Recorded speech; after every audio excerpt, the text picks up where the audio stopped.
Hey Raindrops, on today's episode of Reality with the King, I have been wanting this gorgeous gal to sit on my couch. Not in that way, but to talk to me, to have a real conversation for like almost 2 years.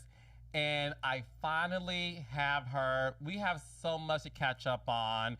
We are meeting for the first time. She is so gorgeous. Give it up for the beautiful APRYL Jones. Hi. Hello, Mr. Handsome. Oh, well, coming from you, thank you.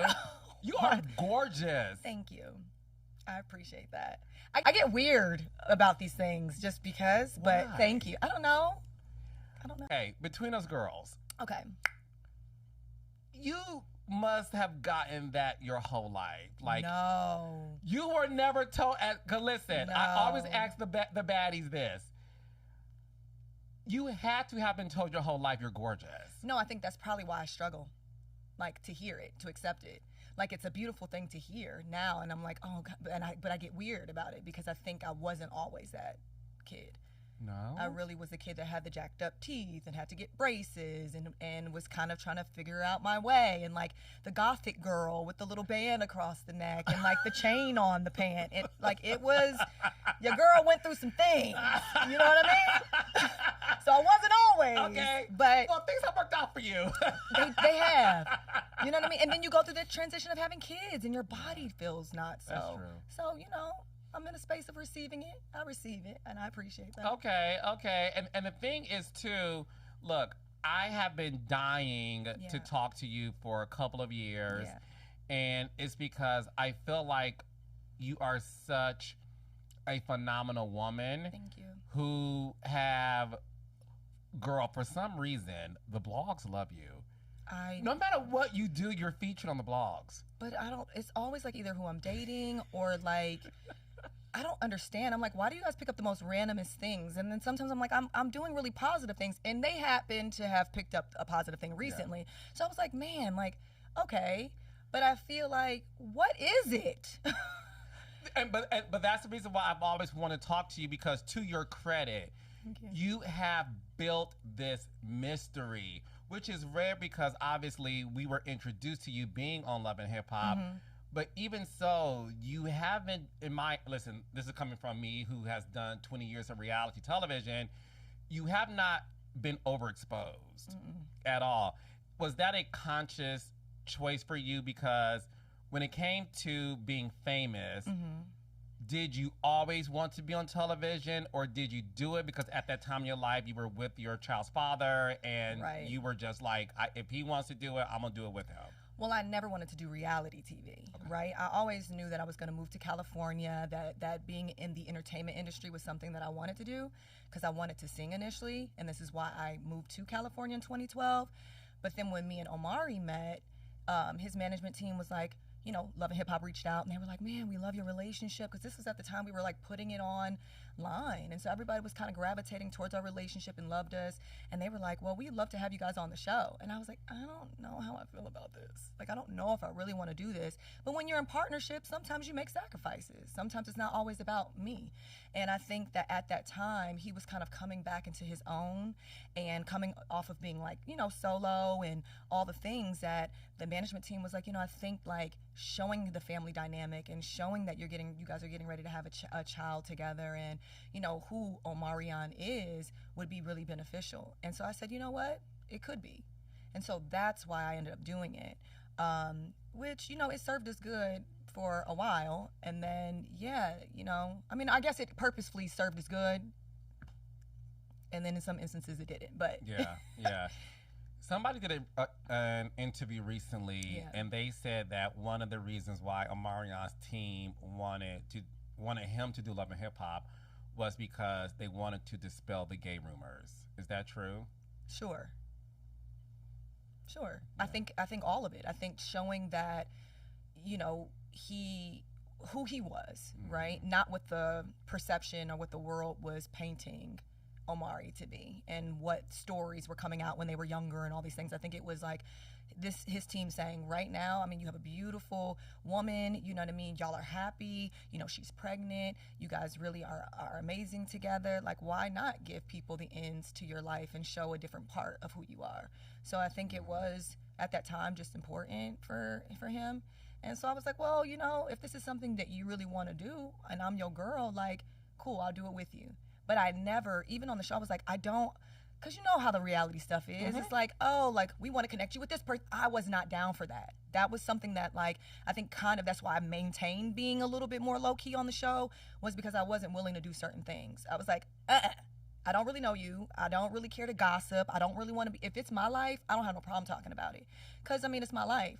But I don't care about gossiping about, you know, if you were on the show, I was never going to talk about what you had going on. I don't know what you got going on, and I really, truly do not care, you know? So I was able to maintain privacy in that manner because I only merely tried to focus on what me and O had going on or what was truly going on in my life at the time. How did you and Omarion meet in the first place? At the gym. So let me tell you, so there was this California trainer that I was training with, right? He liked me. And I remember he knew that I did music. And he was like, yo, I train Omarion, and, you know, I think he thought that introducing me to him was going to help me and him get closer, right? Because he... To impress you. Yeah, to be like, this is who I train. I can help you with music. Let me, you know, connect you with this person. And so I was like, cool. And I mean, I'm not thinking nothing of it, right? And me and O met, and I still wasn't thinking anything of it. He was just cool peoples. We trained, we talked. He asked me where I was from. I said, Chicago, you know, whatever. And I left the gym. And when I left the gym, I remember not too long after that, I promise it was like 15 minutes, I get a text. And I looked down, and it was Omari. And I said, well, how the heck? How the hell? He texted me. And I was like, I didn't get this man my number. So he must have asked the trainer for my number, and he said, yo, you're so, like, your spirit is amazing. Like, you're super dope. Like, if you ever need anything while you're here in California, because I was new. I had just moved, maybe 3 months at that time. He's like, you know, I'm here to show you around. I can give you some, you know, recommendations, and very just nice and sweet. And I said, oh, that's lovely. I said, I appreciate that. And so, you know, we kind of connected a little bit of time afterwards. And when we hung out, we just used to dance together and talk about spiritual stuff. And, like, yeah, I mean, we were friends first for a while. And obviously you were aware of who he was from B2K and everything else. Out of the B2K members as a little girl, was he, you know, the one in the group that you liked the most? He was. He was. Yeah. So was it surreal to you, like, that little girl inside of you, like, oh my gosh, I'm like hanging out with Omari, you know, or no? No, I don't know. I think that, like, I passed that at a certain place in my life at a certain age. So by the time I met him, it was like, because I had met a lot of people. Like, as I was getting older, I was running and encountering a lot of different artists and people who were famous, things like that. So I think that, like, part of the butterflies and meeting people kind of were over because I feel like certain people that I did meet, I was like, oh my God, you are not who I thought you were. Or you are not as nice. You're actually really mean. And so I started to be like, oh, okay, these people are real people. And this facade that you think and you're creating for them and this perception that you have isn't truth, right? And so I think at that time when I met O, it was like, oh, he cool. But I want to peep this out. You know, I didn't think anything of it. But he was so nice to me, you know, and I'm so grateful. Because, I mean, we ended up becoming roommates and everything after that. Like, when, it goes. How fast did you and Omarion, like, move in together, and became like a couple? Maybe within a year. Oh, that's not too. Yeah, but I mean, like, we just like spent a lot of time together. Yeah, we spent like a lot of time together, and we became really good friends. I think I maybe had moved in around month 9, but, like, we weren't. Like, I stayed in one room and he stayed in the other. Like, we weren't sleeping together. It wasn't any of that. He was traveling. He was doing 106 and Park things, and he would come back and be like, yeah, I met this girl, and we would banter. It was that kind of relationship. And I'm like, oh, so how was it? You know, y'all did whoop bop the bam? And he'd be like, yeah. And it's like we were that close. Y'all weren't intimate? I mean, at a point we did get intimate, yeah. But even still, I was like, because we were friends. So it wasn't like, I think we really just took our time, really. And maybe that's why he's the father of my kids. Because at a point, you know, we really had a level of trust. But we didn't rush. Like, we didn't rush. He messed with girls. He knew that I had dated guys. We were roommates. We danced. Y'all weren't exclusive? No, not until maybe like a year and some change afterwards, when he was like, I'm good on this. Because I said, you sure? I remember being like, you sure you don't want to get this out your system? You don't need no more. You don't want to get it out your system. He was like, no, I'm good. And I was like, okay, so we can do it. And he took me to Paris and asked me to be his girlfriend in Paris. What's his sign? Scorpio. Oh! October, November. My good sis. You did that. Okay, and what's your sign? Sagittarius. December? You don't play games. Oh, baby. Oh, you don't play the radio.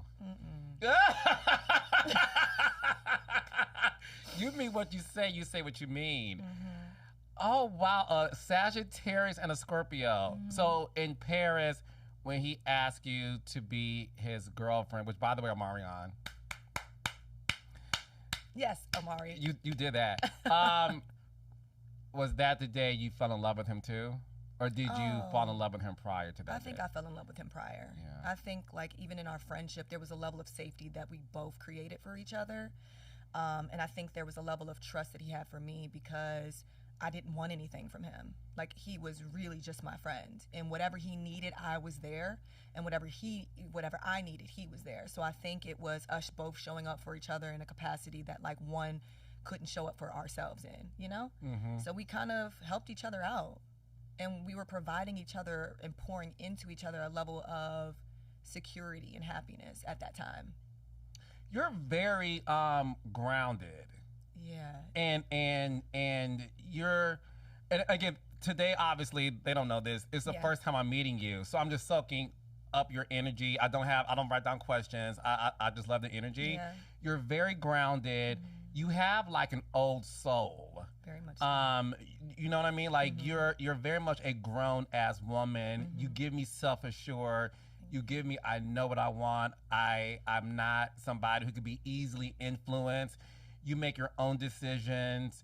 You're not somebody Come on, man. I mean, is you? No, I tell people all the time.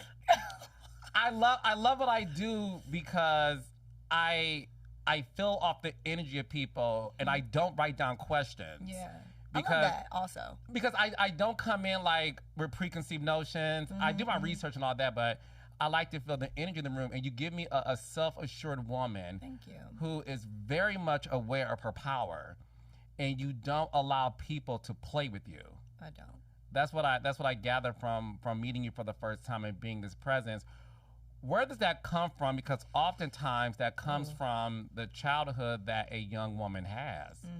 I think it comes from a lot. Yeah. I've been through a lot in my life. A lot, from childhood to how I've had my relationship with my mom, my father, right? How was that? So I was born in Germany. I'm trying to make this a short, but born in Germany. Father was incarcerated by the time I was 5 years old. My mom is from Taiwan. We don't have any family here in the States. My mom is the only one from her family in America. And she had to give away my sister and I. So I'm the baby of 4. The sister that's above me, 3.5 years older than me and her were sent to live with my grandmother, my father's mom, in Cincinnati. And she took care of the 2 oldest. And you know, that was really tough because I wasn't raised with my older siblings, and like we would come on holidays, and like my mom was trying to, you know, work 3 jobs to take care of all of us and sending money to my grandmother. And like I had just met my grandmother on my father's side at that age, at 5 years old. So it was like, who is this stranger at the time who ended up becoming fairly my mom, you know, over the course of years, because I stayed with her until I was 11 years old, until my mom raised the 2 oldest siblings and sent them on their way. And then she was like, I want my kids back. You know, my mom, but at that time I didn't know, I didn't understand it.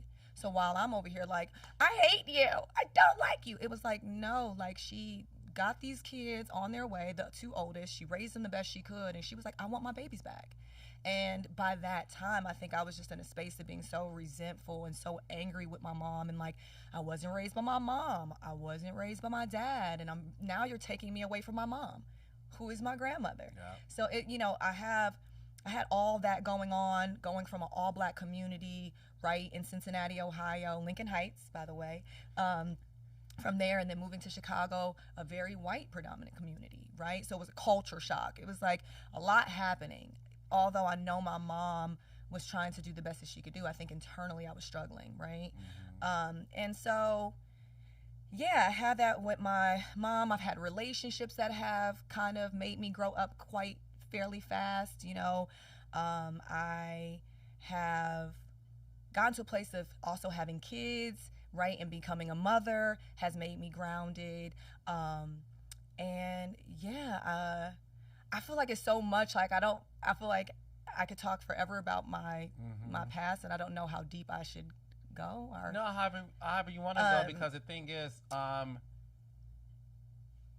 but I do want to explain like why I'm grounded. So yeah, but there's but I just feel like there's so many things. So yeah, I would just say like family dynamic obviously made me grounded, but I think where I'm at now, I feel like this is the most peaceful that I've been, like I told you. I feel like right now I'm the most grounded that I've ever been in my life because I'm actually doing the work, right? I'm actually doing the inner work. So that means not drinking alcohol. That means fixing my relationships, meaning with my mom, with, you know, siblings, with friends, you know, showing up to be a better mother for my kids, but like going through all of the bad relationships that I went through, going through why I feel the way that I did as a kid and what traumas and triggers that did for me currently, going through, you know, why I wasn't always necessarily the greatest friend. So I feel like I've been in a space of really circling through my life and being like, how can you be the best version that you want to be for not just myself, but for my kids, you know, for my kids. Like, I don't ever want them to show up in the world and not feel loved or not feel like they don't and cannot hold their own. It is important for me to make sure that Mega and Ame know how to operate in a world where it can get really ugly and it can be really not peaceful at all times. And sometimes it's about creating that for yourself, you know? And I've gone through so much. I mean, from, like I said, the childhood to sibling stuff to, you know, coming out to California and having to navigate LA by myself, you know, to public relationships, to slander, to things that like I've had to silence myself. All of those things are things that I feel like are what make me grounded now, because I am doing the work. The grief of my dad, him passing, and that was a really big thing because I never really got an opportunity to fix, right? And so I used alcohol to escape, and that got really ugly for me. And this was just about 2 years ago, and it got so ugly that I thought I was going to die. And no one knew this. I was by myself, and I was drinking and drinking on in, not eating. And I remember waking up and looking in the mirror and being like, oh my God, I lost so much weight. My eyes were black. Around my eyes were just black. I remembered, and I felt so sorry for myself. Like, I just remember looking in the mirror and being like, who have you become? Like, really? Like, what are you doing? You know? What are you truly doing?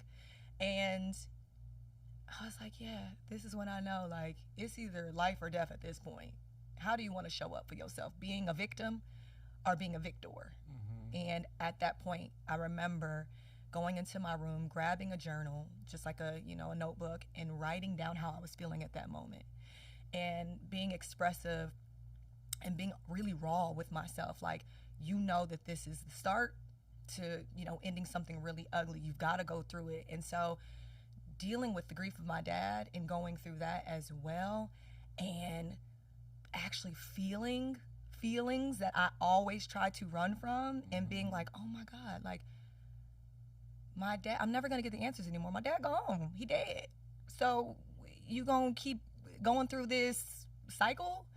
No. I really sat with that. That was very hard for me.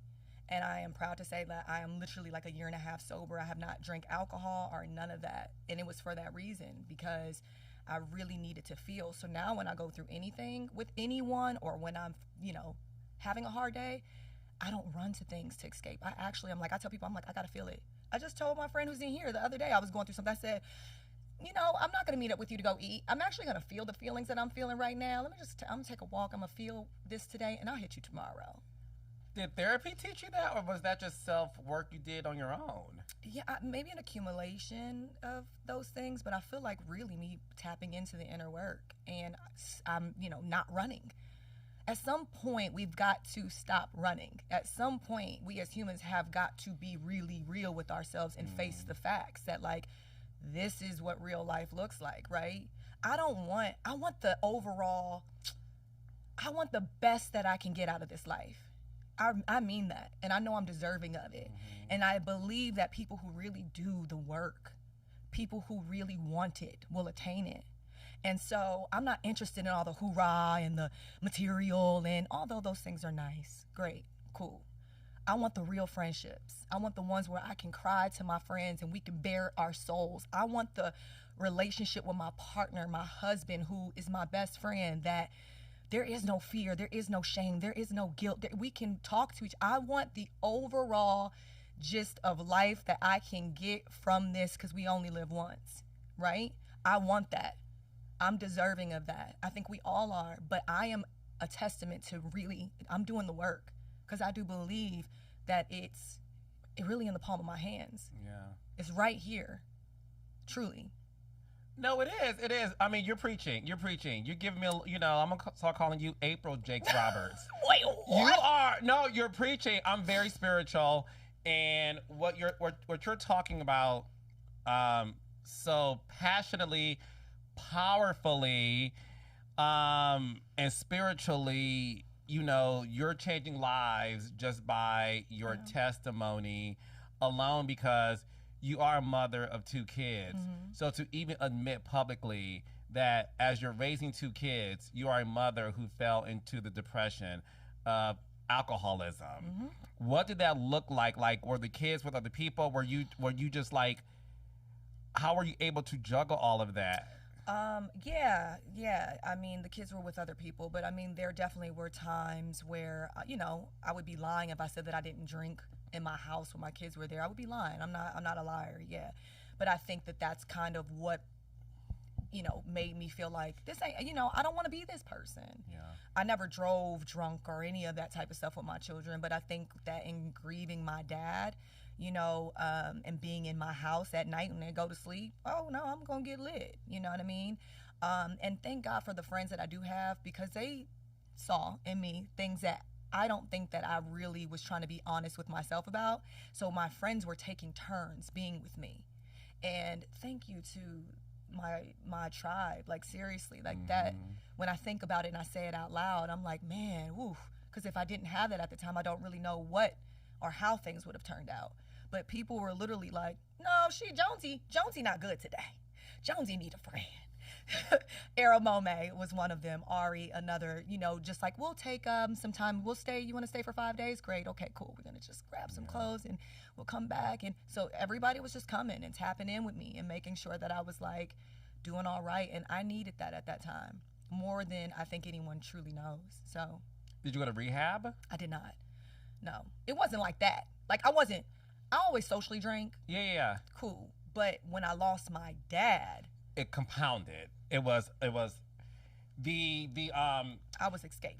Yeah, the intake was to numb the pain and to deal with the reality. And that's the reason why I always tell people this. I don't believe in labels in general, whether it's your sexuality, your gender, like I don't, and certainly when it comes to like addiction. Right. I think oftentimes when people hear like I'm sober, they immediately think of like, were you an alcoholic? Right, yeah. And I just feel like those labels can sometimes do damage to somebody telling their story. Yeah. I don't drink, first of all. I used to, I just don't anymore. Yeah. Because I didn't like the way it made me feel. Right.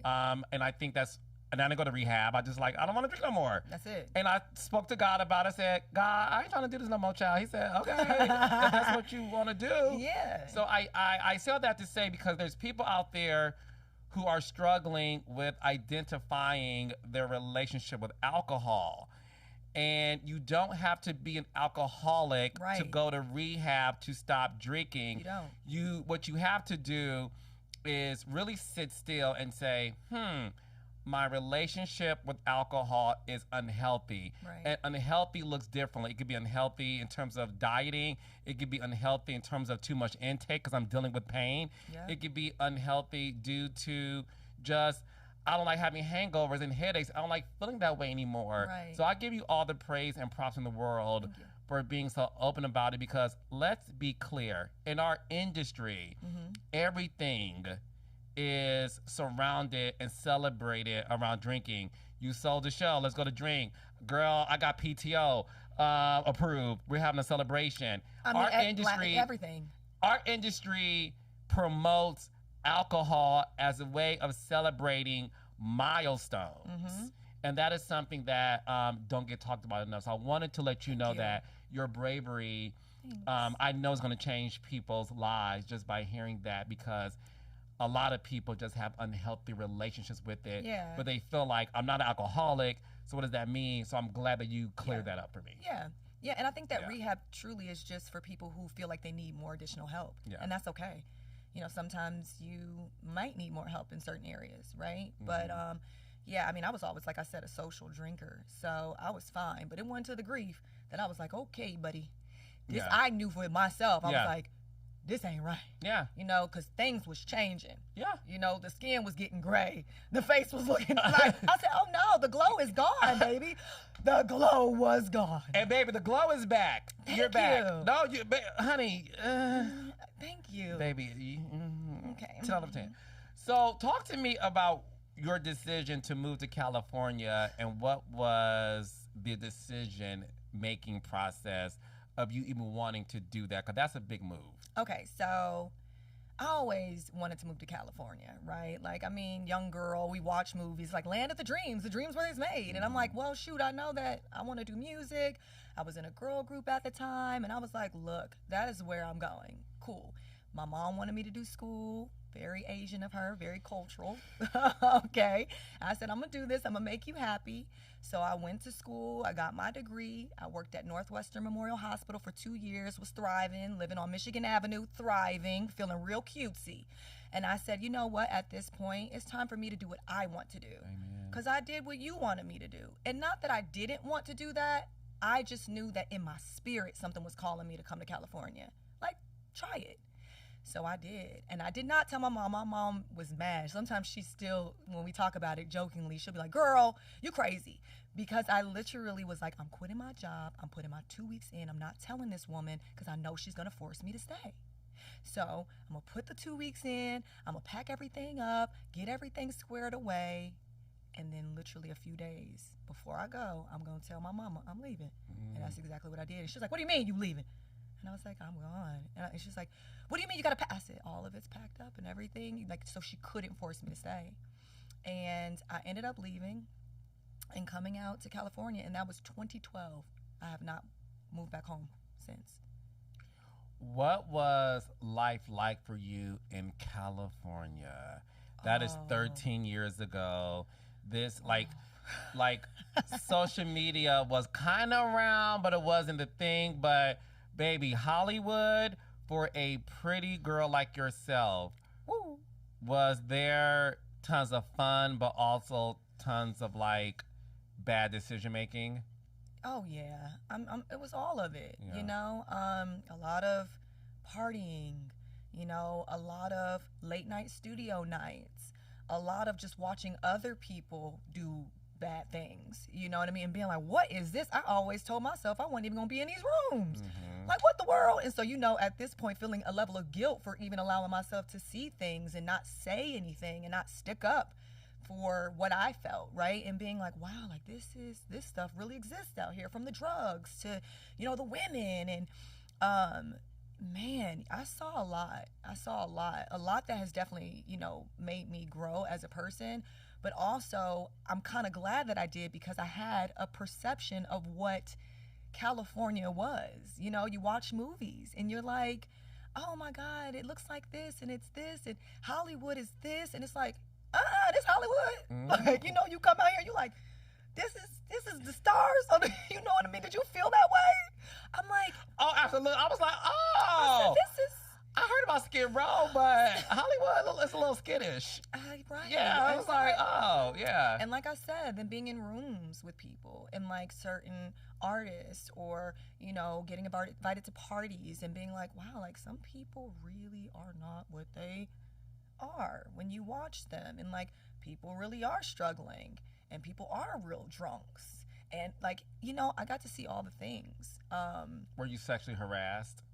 I mean, I definitely feel like I don't do music as much as I would want to, because when I was doing music as a woman in the industry, the guys always want to talk to you. So to me, it wasn't about my art. It wasn't about the craft anymore. It became like, I don't want to be annoyed. I don't want to be bothered. And I don't want to feel like if I'm doing music with you, that you feel like you're expecting me to give up the cookie.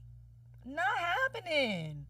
We're not doing that. And so I felt like I was running into these spaces of like, okay, you know, this is what kind of comes with the industry, you know, and people have those conversations. This is what comes with it. No, it's not. And I would rather keep my dignity than allow myself to ever do that for a song. Do you feel like the reason why you don't have a singing career is because you made the choice not to sleep around for tracks? No, I don't want to say it's because I didn't want to sleep around for tracks. Is it because the men in the industry make it uncomfortable for you to even focus? I mean, that could be a part of it, right? It could be a part of it, but I don't always, because I'm so optimistic at how I look at life, I'm like, it wasn't intended. I perceive that. If it was for me, then it was going to be for me. You know what I mean? And I think like there was a lot of factors as maybe to why I didn't. You know, it could have been, also I had kids, right? When I was getting ready to really hop into the music and all this stuff, and, you know, was supposed to help me at the time, I got pregnant. So I had to put the music on hold. You know what I mean? Mm-hmm. So it was like a lot of different factors. And then because I was in a relationship, was like, well, I really want you know, I want to work with you. I don't really want these other people to work with you. So that was another thing of like waiting on my partner and wanting him comfortable, because he didn't really want me to be out here with, and I get that. That's fair. No, and listen, you know? has seen a lot. I have friends who are females in the music industry. Yeah. And one thing they all said to me, separate of each other, right, was the fact that there's a reason why a lot of women have their boyfriends or husbands manage them, because it's one less thing to worry about when you're trying to just do the work. That the industry respects the female artist when a man who is her boyfriend or husband is like, this is my girl, and you're going to talk to me directly about what you need from her, because what you're not going to do is, you know, would you say that that's... I think you have to have a really strong team around you. Yeah. I feel like I heard Tim say something as well about like that in an interview maybe within the past year, where she was speaking about, you know, being an artist and doing music and kind of feeling like, you know, people want her, like she covered herself up or something. Do you remember what I'm talking about? Like she covered herself up and she dresses down like so she's not found attractive. But it's like crazy. It's like you really got to have the mentality to do what you kind of want to do, because you know that if you dress up, men are probably going to, more than likely gawk at you and be like, hey. And it's like, can you not? I just really want to hit these notes real quick, you know? And not have you try to like hit it. Yeah. I know. It's a real thing, and that's why I'm happy that you ladies have definitely been outspoken about what happened in this industry. So you're in California. You're trying to figure things out. You meet Omarion. The show contacts you guys. What was it like filming Love and Hip Hop Hollywood? Because at the time we had New York, and we had Atlanta, and Hollywood was the third installment. Was it? Yeah, Hollywood was third. It was only New York and Atlanta. After Hollywood, it was Miami. True. So here you are on a show that is uber popular. Did you watch Atlanta, New York? Some parts, not like fully throughout. I didn't even hardly watch Hollywood fully throughout. But I was also pregnant. You know what I mean? It was a different boat for me because I was the pregnant girl on the show. So I was very hormonal. I really didn't want to be bothered. I was already like, I'm doing this for you, man. And like big belly. You know, I gave birth on the show. Mm-hmm. So it's like, I think that for me, I was in just a very different space.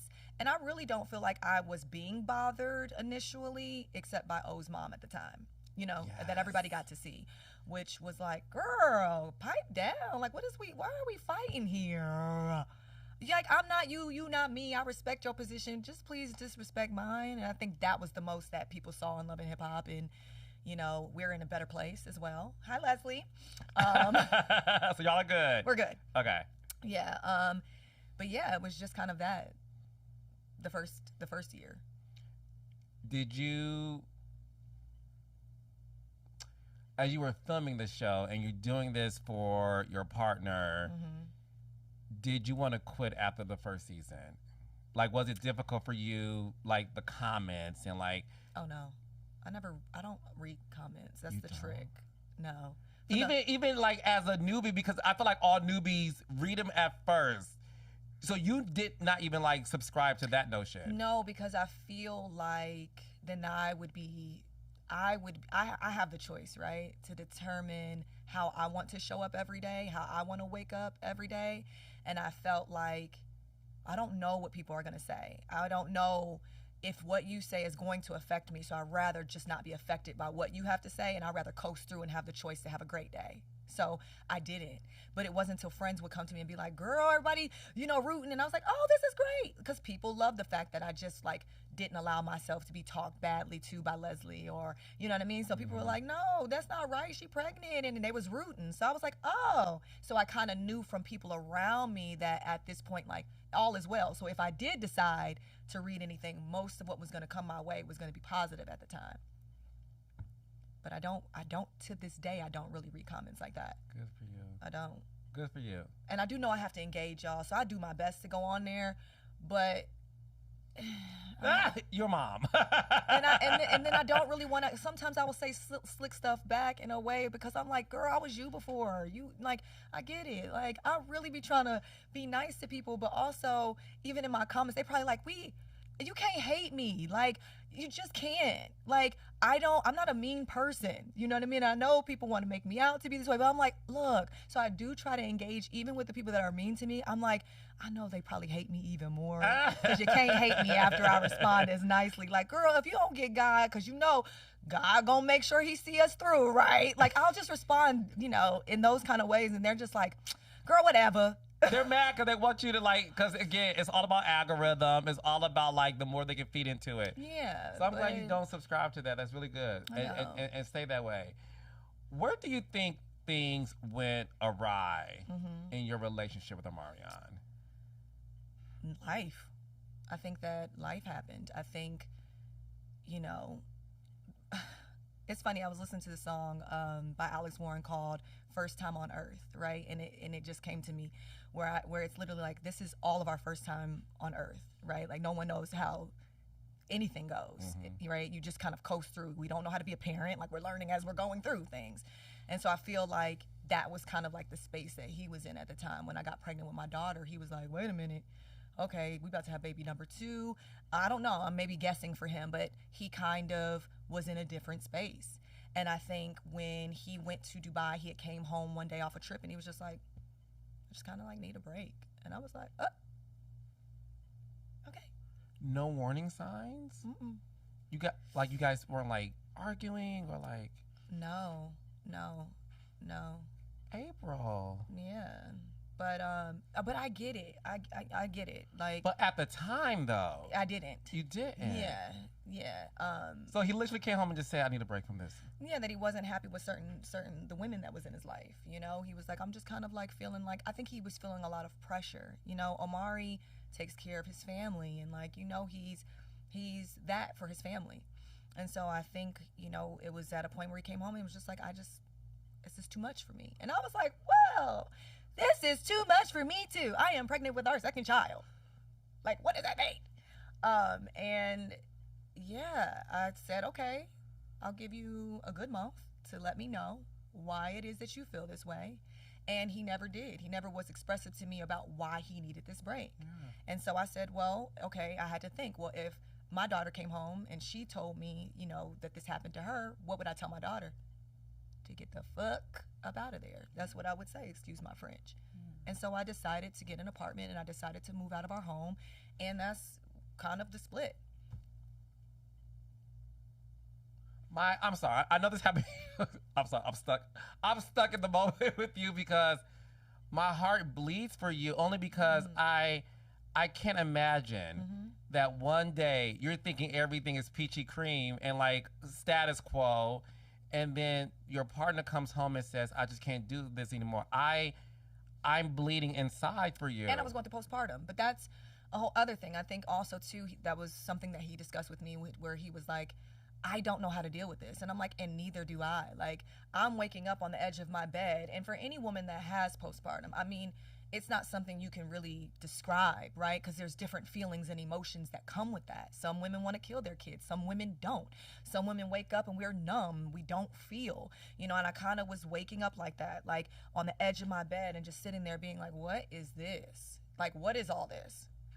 I don't want it. Like, what is this? You know, and like, well, I couldn't understand why I was feeling like that because I was grateful to be alive and I was happy, but those are the hormones that we experience. And so I'm like, while you are saying that you don't know how to deal with this, oh my God, I don't either, but I need your support. I need you to show up for me in this moment. Love me when things are good. I'm all for that. But love me when stuff is bad, when it gets hard, when it's not easy. Can you show up for me? Can you be that person that I need you to be? Like, that was a transition for me too that I wasn't used to, right? I don't know what it's like having kids. I don't know why I'm experiencing this stuff. And so at that time, when he told me that, I was holding on to the hope. That's why I was like, I'm going to give you a month. And when he couldn't tell me why, I'm like, I knew I was in that month. I was revamping my resume. I was, doing what I needed to do so that I could rebuild my life because I was an at-home mother. And so that's when I went back to work. And anyone that followed me during that time, there are people who know I was putting my life on Snapchat at that time. I was breastfeeding at Watts. I was working at Martin Luther King Hospital here in Watts. Outside of that breakup, telling people, if you're tired and all, you can still do it. My daughter was 2 months at that time. I was breastfeeding 2 babies, pumping every day, working a 12-hour shift. You know what I mean? Going through a complete breakup while everybody was loving me at the time. And it's like, yeah, but no one internally knew what I was dealing with because I wasn't publicly speaking about it. I never talked about it. I never went into detail about it. And listen, I don't blame I think I'm in a place and space now where I can talk about it because it is my life and I have the right to talk about it. But we were young, we were young. I'm 38 now. You know what I'm saying? Like, we met when I was 23 years old. And sometimes we don't necessarily know how to show up for one another. Sometimes we don't have it all together. And maybe I'm sure that's something he lives with to this day. Maybe not. You know what I mean? But that's what happened. Was he supporting you financially still, or you had to just figure things out on your own? In the beginning, yes. Like, in the beginning, and then I had to figure things out. But it wasn't very, long. And also, where people are always I've always been independent, okay? I don't require anyone to take care of me. While that is a beautiful thing, I'm grateful for, I love my independence. It was really hard in my relationship for Omari because he wasn't working. And I remember I was bringing home the money initially in the beginning of our relationship. And then the roles flipped with Love and Hip Hop and Post to Be came out. He was making money and he was like, listen, you've taken care of, things enough. Now it's time for me to do it. And I was pregnant. And so the roles flipped. But yeah, I think we helped each other. You know what I mean? We helped each other. I've always been independent. I've never asked or required Omari to do anything for me, but I did need him to help. You know what I mean? If I'm coming off of being an at-home mom and I'm not working and I go back and I'm doing my radiology stuff, yeah, you're gonna have to help. Yeah, I don't have any other option, right? Yeah. So you gotta kind of foot the bills for a little bit. That shouldn't even be a question. So that happened for a little while, and then when I was able to pay my stuff, it was what it was. But yeah. I'm sorry. Thanks. That's a lot. And it was interesting is I did an interview with Kirk and Rashida, and obviously a lot of people have so many things to say about their relationship. When I did the interview, I think 2 months ago, it was the first time Rashida said, because I watch the show and I know them personally, but I'm not gonna be in their business like that. Hey, what's going on? Long story short, Rashida said I was going through postpartum, and Kirk didn't recognize me anymore. I'm paraphrasing. We would be in the same bed together, and I would be crying, and he was like, "What is wrong with you?" And how she wouldn't let him touch her. It was a whole thing. And he just didn't know what to do. So unfortunately, he would go out to the strip clubs, and long story short, the baby he had on her, he met out, and he wasn't cheating on her with multiple women. He cheated on her with this one woman that he got pregnant. And he said he said, I'm not blaming my wife. What I'm saying is we didn't have the vocabulary to put a word on what she was going through. We just weren't connecting. So what you're talking about, I understand, and that's why I appreciate you that even today you can also just give grace to the situation, because I feel like our community don't talk about postpartum enough, and unfortunately men don't have the tools to help their woman deal with the aftermath of having a baby, what it does to her body, emotionally, physically. And listen, I my heart goes out to you. Thank you for being a woman dealing with that, and having to, like a lot of black women, buckle up the pants and just go out there and figure this shit out. And I just couldn't imagine that. I just can't imagine that. Yeah, I don't think we really have a choice, right? Because now kids are here, and then it's like, well, what are we to do? And all while experiencing that. I mean, it is awful. It is absolutely awful. And I do hope that people do educate themselves more about this, especially the men who are wanting to have kids, because it is true. Like women, the possibility of women falling into postpartum does happen. So, maybe that should start being a thing. We should start speaking about, like, prior to, start educating yourself about what that looks like. So that way you do know how to show up. You know what I mean? Like, you can, as the best to your ability, you know what I mean? But, like, ghosting and, like, not being there, I mean, that's just, it's awful. And having to refigure that out on your own, I wouldn't wish that on anyone.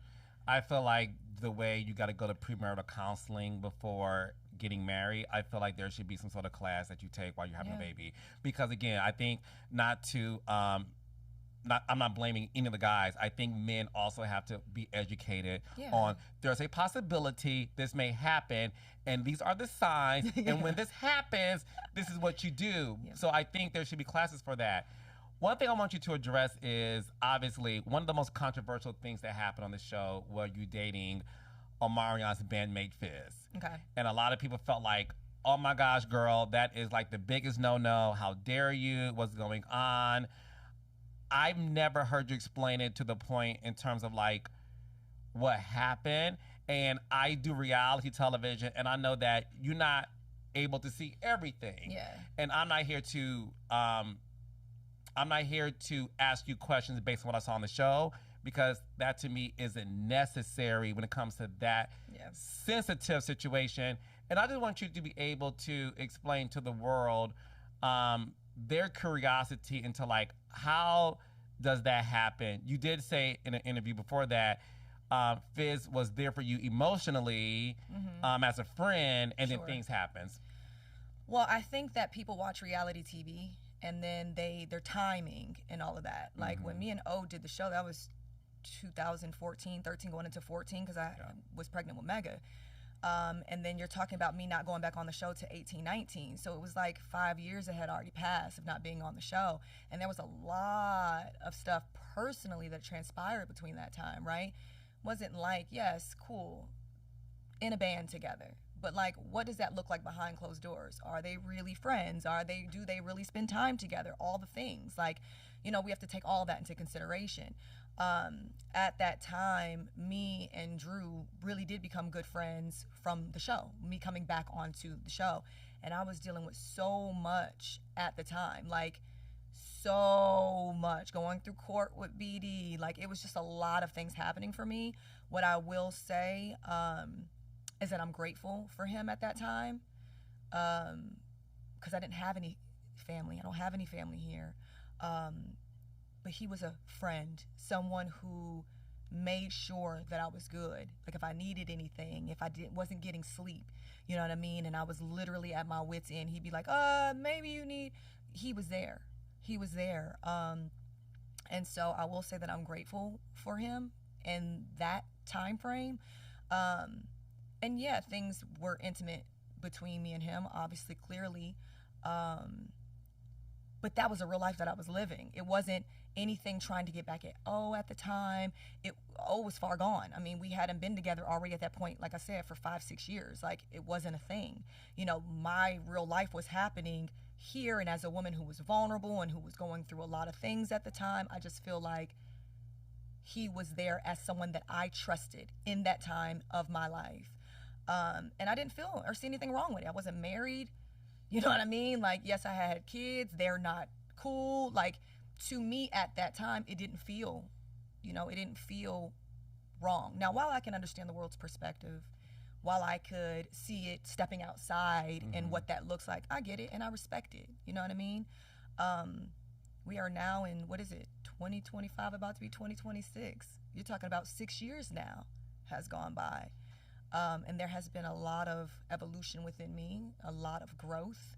And that situation is something that I can also look back on and be like, man, like emotionally where I was, maturity in where I was, and like even where me and O are now. And like, so it was a time in my life where, yeah, there was a lot that was happening and I was, extremely vulnerable, but I wouldn't change it based on the circumstances that I was in at the time.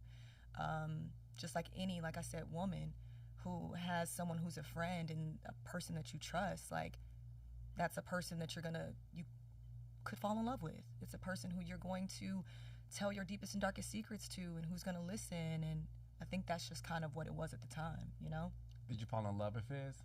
No, Fizz was not my type. Okay. Fizz was a great friend. Fizz was someone I felt safe with.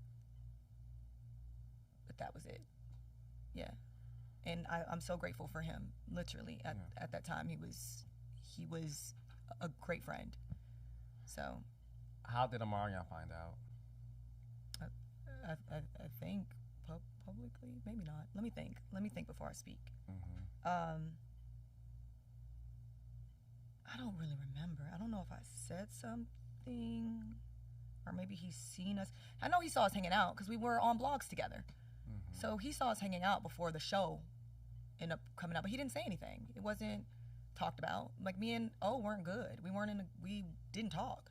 Y'all weren't on speaking terms. No, we were not. Okay. Me and him were not good at that time. So, yeah, and they weren't. So, you know what I'm saying? That's why I'm like, it's interesting.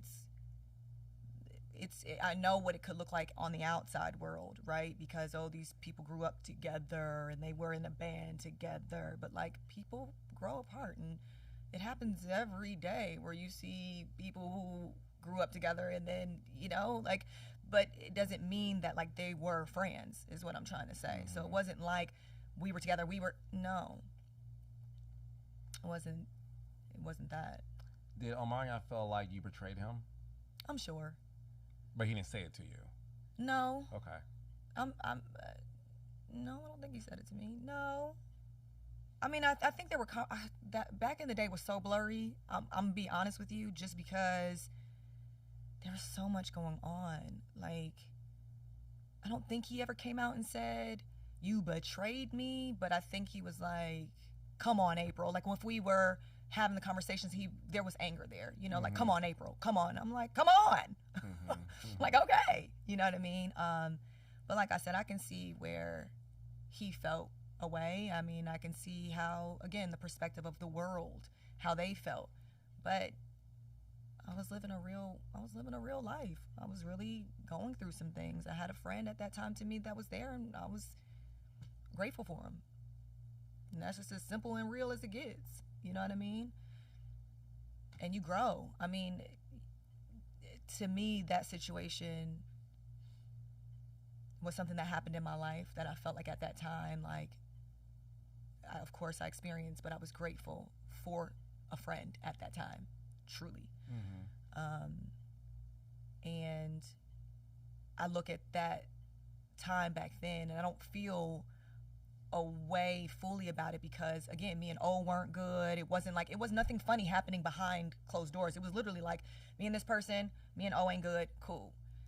And now I look at life now, and I'm like, God, we've come such a freaking long way. Yeah. Because the father of my kids and I mean, we just went to go see a school yesterday. We hugging each other and giving each other hugs and being like, yo, you know what I mean? What you feel about the school? Like, we care what each other, like, so it's been just a lot of growth is what I'm trying to say. Yeah. It's been a lot of growth, for sure. So one of the things that came out of that, obviously, is little Fizz, child's mother, is Moniece. Okay. Who obviously publicly, you know, eviscerated you. She felt like you two were friends. These are her words, not, you know. I'm sure you saw or heard that. Moniece felt like you and her were friends, and she felt betrayed by the intimacy that you and Fizz had as friends. Would you say that you did break the girl code with Moniece? I would say no, but you know, we all define friendship differently, right? So no, if that's my truthful answer. While I can understand that we're on a show and these people are connecting us and we appear to be cool because that's reality TV, cool, that's her perspective. And I don't want to take that away from her, but to me, no. No, this wasn't someone I talked to about my life. This wasn't someone that I was with 24/7. This wasn't, I don't know what, you know, we've seen each other on filming sets and in passing. And so no. Y'all weren't friends outside of filming? No, I mean, we would see each other, you know what I mean? Like, if I see her, hey, you know, give her, but like, this wasn't, to me, friends are people that you go to, you spend a lot of time with, you speak to them about your life, you speak to them about what you have going on. Like, this wasn't that to me. But I will never want to negate what she feels, by no means, because again, people see friendship differently, right? So, yeah, I mean, if she felt that way, I know me and Moniece have had these, you know, on the show, but to me, no. Yeah. That's all I can really say. No. She said recently that at her funeral, she would love for you to be there in the back 5 pews, but then you would have to leave and you're not allowed to go to the repast. When was this said? This was said recently? To me. On my show. No, so she wouldn't have to worry about that. And honestly, I wish nothing but the best for her. Genuinely. I don't hold grudges in my spirit. I mean, I haven't seen Moniece since I filmed on that show, and that again was 6 years ago. Y'all don't run into each other? No. I have not seen that girl in almost it'd be 7 years, right? 18, 19, 20, 21, 22, 23, 24, 25, 26, almost 8 years, baby. So you're talking about 8 years and you still feel that way? That's the inner work that I'm talking about, though. That's the inner work that we actually have to really start doing within ourselves. I don't hold a grudge. I don't feel no way. I don't feel a way about, you know, what O has done to me, because we could go on and on and on. I don't feel no way. And as a woman who experienced certain things that I choose and tend to not talk about, I still show up and honor and respect and say, you the father of my kids. And 1 minute, look, you can hate folks. The next minute, you can love them all over again. But what we gonna decide, what we gonna choose to do, right? Life is not perfect. You're gonna go through ups and downs. I'm just a realist. So while she may feel like that, honey, I do not have to show up to your funeral. I will pray and I will be sad that you are gone and hope that your soul has reached the heavens. But I hope that before she closes her eyes and she does not wake up, that you really do the inner work. Do the inner work. Like, I don't even know I'm even a topic of conversation at all about even being at the funeral. This is just me being really honest. You know what I mean? Like, I just think that we have to do the work. Time goes on, and it's okay. It's okay. I am not mad. I feel no way. If I saw her, I say, hey, girl. Really? And I will hope that you say hi back. I would hope that we could get to that place. Like, life goes on and it gets better when you make choices to have a better life. I'm not who I was 7 years ago. I'm not who I was 5 years ago. Sorry if that's what you need to hear. Sorry to anyone that feels like they were betrayed or they were hurt. We do that when we are not in good spaces and places in our life. We do that. So I'll say I'm sorry to anyone who has felt like at these times in my life when I didn't know how to coast through, when I didn't know what I was dealing with, when I didn't have the answers to it, that maybe a hurt person could have hurt people. Sure, I'll take that. I will take the accountability. But I will say this, you're going to get a very different version of me now these days, because I am doing the work. So I'm not going to run into these same issues, right? I'm choosing to elevate and I'm choosing to grow, and I think that's what life is about. What are we going to do with those moments? Are we going to stay stagnant? Are we going to still hate? Are we still going to be angry? No. Let's live a fruitful life. That's what I want. That's where I'm going. Nothing but love here. Same. I like you a lot. I'm just saying, but I understand. And she has the right to feel how she feels. Everybody does. And at their own time, may they forgive, may they not. That's on them. But I choose not to sit in these spaces any longer. Hell, I don't really even want to talk about half the stuff we've talked about today. And that's just being fully honest, because this is 8 years ago, right? But I haven't talked about my story. I think it's important. I have shelled myself down because I was in spaces, maybe in a space where I'm like, I don't want people to feel like, no, this is my story and I'm going to stand by my story. And I should speak about it. And I shouldn't feel bad for talking about what truly happened to me. Or even if I did hurt someone, that's the space I was in. I'm a human. I'm human. Okay. At least I can own it though. I want to, if I have to be one of the only ones to stand on this earth and be like, yeah, well, I'll take the slander for being human, then fuck it. I'll be that. That's what I'll do. But ain't nobody about to make me feel bad or make me feel like, no, we're growing. That's why I'm over here. Okay? And y'all ain't heard from me in how many years? It's been a while. Okay, can we just say it's been a long time, y'all. I hope after this that we can when y'all have me do interviews, y'all really just ask me some, No, but that's the reason why I said at the top of the interview that I wanted you to know that this is an opportunity to just clear the air with everything else so you can move on with your life, and people can say, she has said on this platform, if you want to know, watch this, hit play, record, pause, and screenshot it. So I'm happy that we're able to do that. On to happier times, though. Your personality came in full display when we saw you and Tay Diggs do all these amazing videos. That was fun. We were shocked, and by we, I'm included, that you two even knew each other but were dating. Like, how did that even come about? You want the truth? Okay. No, he DM'd me.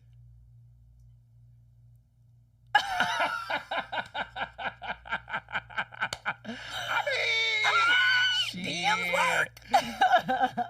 They do. And it was really just simple. He was just like, you're hilarious. And I just said, to show my friend, I said, it's Tay Diggs saying you're hilarious. Like, you're funny. Like, how am I funny? Like, and that's just how it started.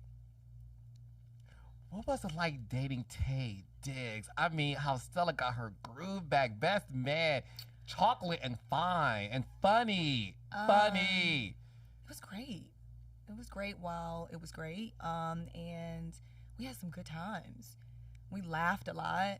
How these videos even came up, it was just like, I don't even know. Like, we were so random. We would have the most randomest moments and be like, well, grab the phone. You know what I mean? Like, because we would crack ourselves up. And so we'd be like, we got to share this joy.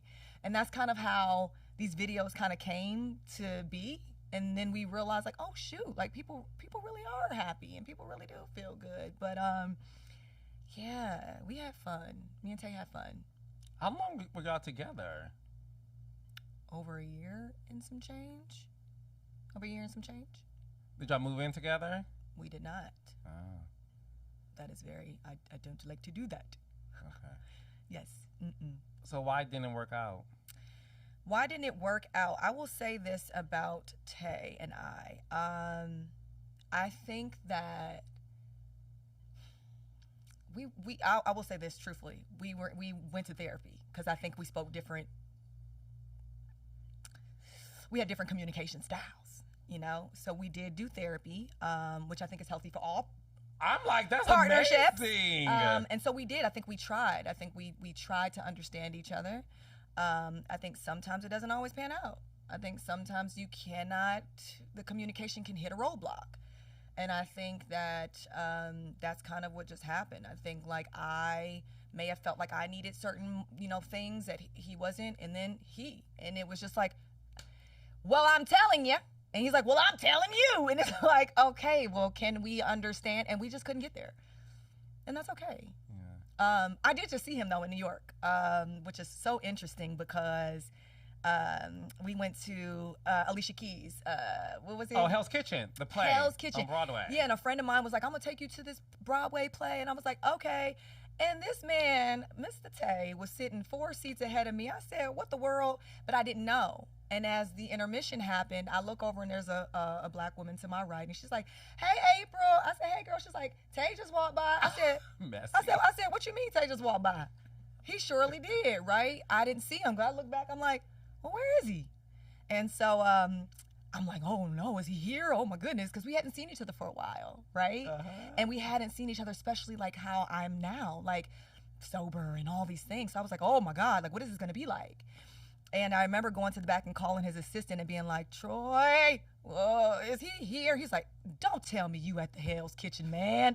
And I was like, "I am." And as I was on the phone, he walks by. He didn't even recognize me, believe it or not. Did not recognize me. And he was with some friend, and they go over by the stairs, and they're like staring. And I'm like, yo, this is weird. Like, they're just like staring at me. Like, this is so strange. Mind you, because I lost 37 pounds. Like, I'm very, like, yes. So I go over, and I said, I'm going to just say hi. And so I go over, and he's like, hey, he's like, oh, my God. He, like, literally, and I'm like, are you kidding me right now? And he was like, oh, my God. And he told me, he's like, you've been literally on my spirit for some reason. You've been sitting heavy on me. He was like, I don't know what is going on with you and what conversations you're having with God or what God is doing, but, like, your light is really bright. And it's to the point where energetically I'm feeling. He was like, I swear to you, I literally was thinking, like, I'm going to be running into her really soon because I could feel you kind of thing. And so we had this exchange, and it was really cool. We talked. And we had a little light banter. We laughed. And he was like, you looking good, and I was like, you look good too. And it was cute, you know what I mean? But I think sometimes that's how relationships are. Sometimes two people recognize that, like, it just doesn't go further than where it goes. And who's to say that something later on down the line couldn't revisit itself when folks grow up, right? But yeah, that's kind of what happened with us. But it was fun while it lasted. It was great. Do you miss him sometimes? Oh, God, I could say that I miss a lot of people.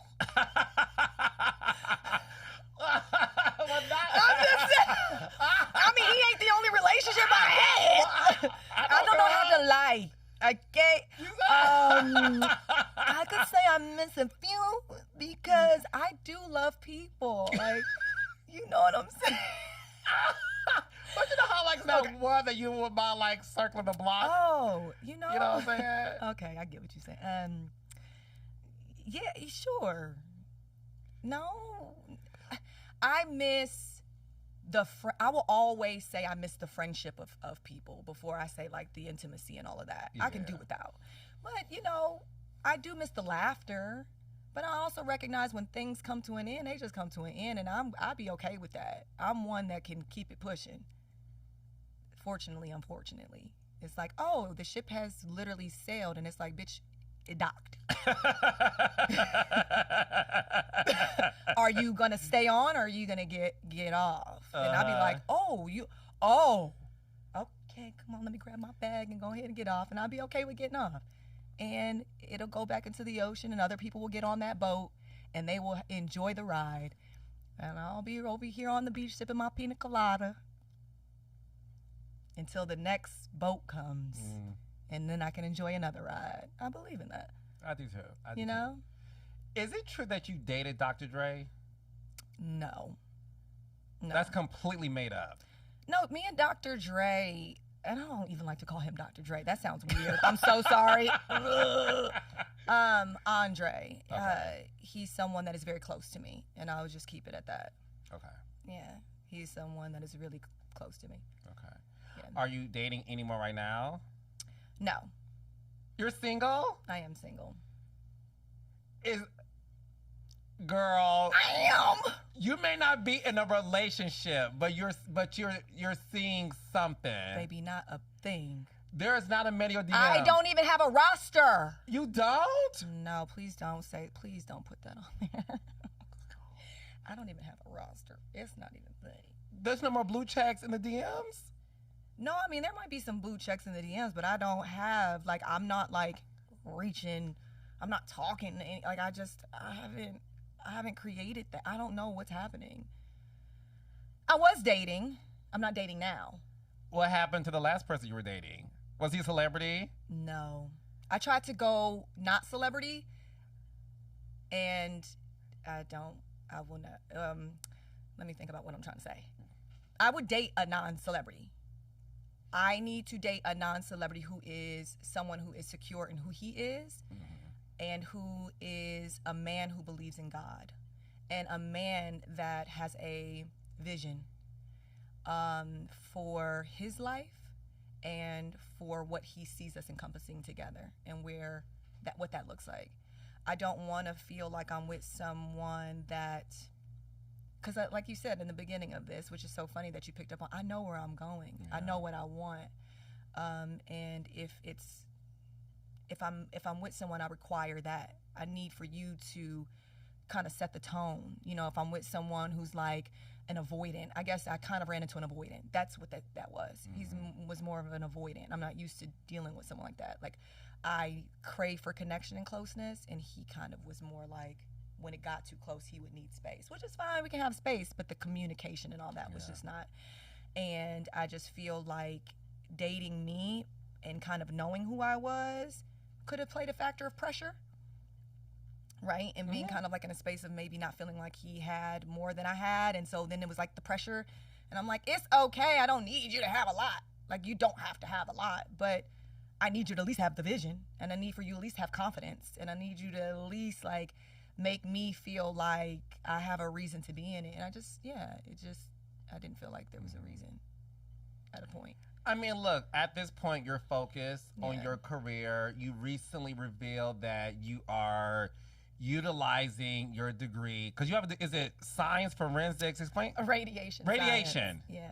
Science. Radiation. Which is like super, super hard to like get.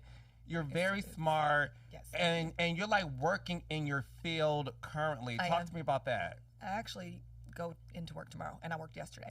I got a job. So when I was younger, I wanted to always do music, right? But then I also wanted to be in the medical field, because I wanted to deliver babies. Like, it was really like a thing for me. I was like, I really love babies. And then I got into college, and I was like, I don't want to do all this school. Like, but what else could I do? And so I started speaking to the counselors and stuff there that were like, we have a program that's, called radiation science, and, you can do OB/GYN and, like, sonograms and all these things. And I was like, oh. And they were like, maybe this is a route. It's a 5-year program. It's one of the only ones that offers you a bachelor. Other programs are like 2 years or something. They give you an associate's, right? So I was like, well, let me look into this. And so at my school, it was only 40 students that make it in a year, right? And I was one of the 40. And I was the only minority my year. So it was like a big deal. When I got into this program, it was 5 years. I stayed with these same students for 5 years, did my clinical rotations, all that, and graduated with this, which I was grateful for, because like I said, I went on to working at Northwestern, was making great money, was living a really good life of independence. I mean, I'm 21, 22, out here in these Chicago streets, like, it's like, oh, if I met someone, cool, but I didn't, I was feeling good. So yeah, ended up doing that. And when I moved to California, it wasn't until, like I told you, when me and O had our stuff, that I ended up going back, right? but I always go back, Carlos, because every 5 years, at least for me, I'm like, I can't get too far away from my degree because then they may not hire me in. Right? Mm-hmm. And who's to say that the entertainment is going to do what it's supposed to do for me? I don't know. I can keep trying. But at the end of the day, at least I have this. So every 5 years, I always go back. So this marked the 5th year for me, right? And I'm like, well, the entertainment industry's slow. Like, you know, am I going to sit here and not be productive? Like, no, I'm going to revamp this resume like I did back in the day. So I revamped it. And I was like, you know what? Let me just throw it out. Let me toss it out and see what happens.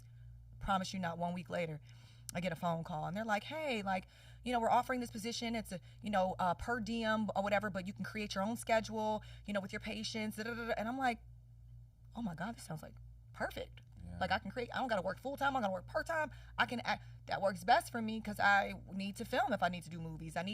Man, if God ain't so good, when I literally tell you each week that comes, it's like with April, you can just send us the days you can work. Whatever days you can't work, cool. And then if someone needs covering, you know, we'll ask you first. If you can't, you can't.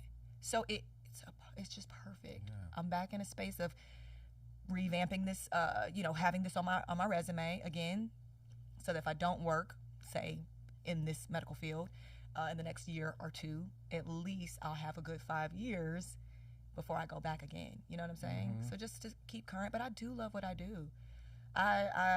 And it's funny, I get patients that recognize me too, and it's I was going to ask you that, like, do they know who you are? They do. Like, one girl actually said that she had saw the blog of me saying that I was working, and she was like, you know, I just seen this yesterday, and she's like, and here you are scanning my breast. She's like, oh my God, APRYL Jones scanning my boobs. And I was like, girl, she's like, that's so cool, but she just was like, you know, I want to tell you I'm proud of you and stuff. And I was like, this is dope. This is dope. And I want to say this to you. I am proud of you. Thank you. And I'm going to tell you why. Okay. I literally was having dinner last night in this topic of conversation with friends. There's a lot of reality stars who, unfortunately, they don't last in the genre. And they don't know what life is like without the cameras. Mm. They just don't know. Mm-hmm. And they are constantly trying to, like, be out there and do the wildest shit for attention. And one thing I always say to them is, before the show, you actually had a skill set, whatever that could be. Yeah. And I think a lot of celebrities, reality musicians, whomever, they feel like they can't go back to the workforce because they are famous. And it's like this embarrassment of like, you know, and listen, and I get it logically. I get it as a logical person that if I'm on TV and I have many, many years of success, then yes, you want to continue to train. But I also think it takes a person who is confident enough to say, okay, if there are dry spells, I can't just sit at home and do nothing. Mm-hmm. And the fact that you're utilizing your degree, you're not afraid of running into people who's going to recognize you. You're doing what you love. I think it really speaks to the community to say, like, it's okay to sometimes go backwards in order for God to push you forward into a whole nother stratosphere of life. Yeah. And that's why at the top of our conversation, I just feel that energy from you, because God is taking you places that is unimaginable because you are doing the work and you're making the sacrifices and you're being obedient. And I hope that a lot of people can really learn from this interview that it's okay to not do something. Yeah. It's okay to chill out and just figure out your next phase of your career. Yeah, and it's okay to be a human. I always go back to that. Like, sometimes you're not always gonna want to do the thing that you're doing, but that's okay. Like, we have real lives here, right? People got bills that they got to pay, and I would hope and pray that you don't have such an ego to where you are missing the bigger picture of, like, being able to take care of oneself, or like that you care so much about what people say that, like, it really hinders your life. Please don't be that. Please, I don't care if you making $10. You go make that $10. Like, I really believe in that. Like, I don't care what anybody has to say. That's never been a thing for me. But this is kind of why I've always been able to coast through life, because I'm like, I'm no different than you. We are all trying to figure this thing out. And yeah, while I did go to school and I do have a degree to fall back on, and I'm grateful for it, it's a degree that I worked hard for. I went to school. I woke up every day. I'm going to utilize my degree. You know what I mean? Even if I am, like, I'm supposed to be shooting a movie in October, right? I'm supposed to be shooting a movie in October. I'm still doing this. I'm not going to quit my job. We still going to do this. I'm just going to make sure that I have them days available. Because it's like, I'm just saying, like, why not? I love what I do. And, you know, even if I didn't and I was making good money, I'm not going to stop doing that because of someone's opinion or we just got to get past that. Life is really lifing for a lot of people currently. And so if you do get a job, take that job. Treat that job like it's the last job you'll ever get, because it might just be. Like, you know what I mean? Like, God is blessing you. I find it to be a blessing. And so everything that I get, any opportunity, I'm just grateful for. But I definitely am not allowing other people to dictate what that looks like for me, you know? And I just would hope that whoever is watching this, that you don't allow people to dictate what that should look like for you. Because I do know what you said. In the entertainment industry, so many people are like, well, I mean, like, I'm this and I'm that, so why would... Girl, none of us are too good to be normal. Oh, wait a second. None of us are too good to be normal. We're not. I've never categorized myself out of being a normal human being. I don't put myself above, and I damn sure don't put myself below. I'm gonna meet you where you are. So it's like, what are we, like, you know? No. I hope that touches somebody through this camera. It touched me. Ladies and gentlemen, gays and days, APRYL Jones. That was good. Thank you for this. Oh my God. This is so, like, inspirational. And the timing is perfect.